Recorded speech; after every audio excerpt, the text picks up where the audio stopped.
So what's it like to get in the end zone?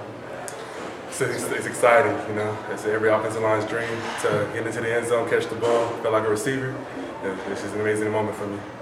A couple weeks ago when you were lined up as a decoy against Temple or Tulsa, we asked your coach about whether you can catch and whether you'd been lobbying for a pass, and he said no to both. Were you surprised they called this? No.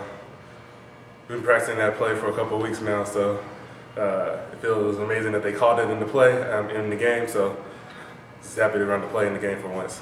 The degree of difficulty was, it was high. It wasn't just a short little toss, right? Yeah. I'm glad Shangushel got the ball off. He got hit as soon as he threw it. So it's great having an amazing quarterback that can throw it like that and, give me an opportunity. Had you actually lobbied for it? Had you said anything like, I want to be able to have this opportunity? What'd you say? Had you kind of lobbied for it? How did they kind of come, pick you to be the guy to be able to do this? There was a couple guys that could have done the play.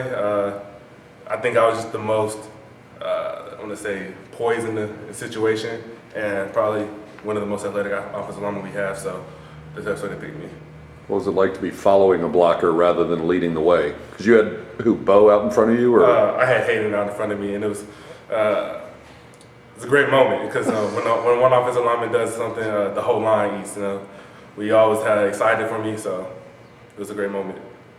Overall, obviously, the result wasn't what you wanted, but just, the experience and the way you all played, in that game on a huge stage like that. Was there any satisfaction that came out of Saturday's game, or because you lost, there wasn't? There was some satisfaction that came out of the game. We didn't play our best game on all three sides of the ball, special teams, defense, and offense. There's a lot to learn from this game. We just got to pick it up this week and become 1-0 this week and have a great week of practice. Other than Kamen Freeman's touchdown, you guys had, I think, 29 yards of rushing. How do you explain the difficulty with the rushing game? Did Memphis do anything different or exotic on defense to show you a different look? Not really. It's just the O-line. We had to become more physical. We kind of played high. We're going to get that fixed this week and hopefully come out with a better run game against ECU. What do you mean? You said you kind of played high? Just high pad level. We just play very high. We're going to come out next week prepared for that. Despite the loss, it's been a pretty remarkable season so far. What do you think that kind of means to the SMU community in the city of Dallas headed into homecoming week? Say the question one more time. It's been a pretty remarkable season, but what do you think that the whole season has meant to the city of Dallas and the SMU community? It's been a great season for us. So just to get Dallas on our side and to finally show that we're actually a team to play with and we can actually compete in Texas and win Texas, and to have SMU behind us is amazing because we're trying to have people coming to the games, and it's an exciting thing for us. Were you surprised how many there were in the stands in Memphis? Yes, I never had 60,000 people watch me, so it's a crazy thing, But we got to stay poised in the moment, and we got to play better next time we do get into that situation.